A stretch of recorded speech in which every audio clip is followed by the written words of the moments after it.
ஆகா கல்யாணம் சீரியல பொறுத்தளவு இன்னிய எபிசோட்ல டிஎன்ஏ டெஸ்ட் எடுக்கிறதுக்காக லேப்ல இருந்து 2 பேர் வந்திருக்காங்க இல்லையா?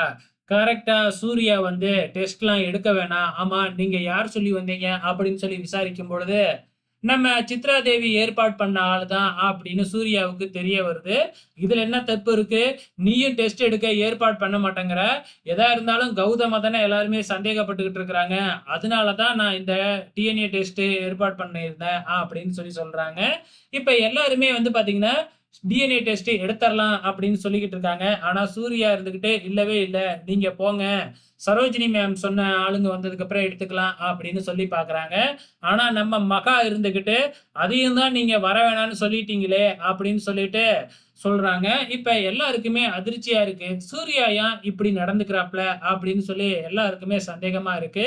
நம்ம தாத்தா இருந்துகிட்டு, இப்ப இங்க டிஎன்ஏ டெஸ்ட் எடுத்தே ஆகணும் அப்படின்னு சொல்லி நம்ம தாத்தா விடாப்பிடியா இருக்கிறாங்க. உடனே சூர்யா இருந்துகிட்டு, எனக்கு வந்து இந்த குழந்தையோட அப்பா யாருன்னு தெரியும் அப்படின்னு ஒரு குண்ட தூக்கி போடுறாப்ல. உடனே நம்ம தாத்தாவ புரிஞ்சுக்கிறாப்ல. அப்பன்னா வெளியாட்களுக்கு யாரும் தெரிய வேணாம். நீங்க கிளம்புங்க அப்படின்னு ரிப்போர்ட் எடுக்க வந்தவங்கள அனுப்பி வச்சுட்டு, அதுக்கப்புறம் சூர்யா கிட்ட எல்லாருமே வளைச்சு வளைச்சு கேள்வி கேட்கறாங்க.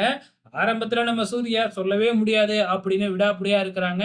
ஆனா நம்ம ராஜலட்சுமி, மகா இவங்க எல்லாருமே வந்து பாத்தீங்கன்னா, மறுபடியும் ஃபோர்ஸ் பண்ணி கேட்க, நம்ம சூர்யா நான் தான் இந்த பாப்பாவோட அப்பா அப்படின்னு சொல்றாங்க.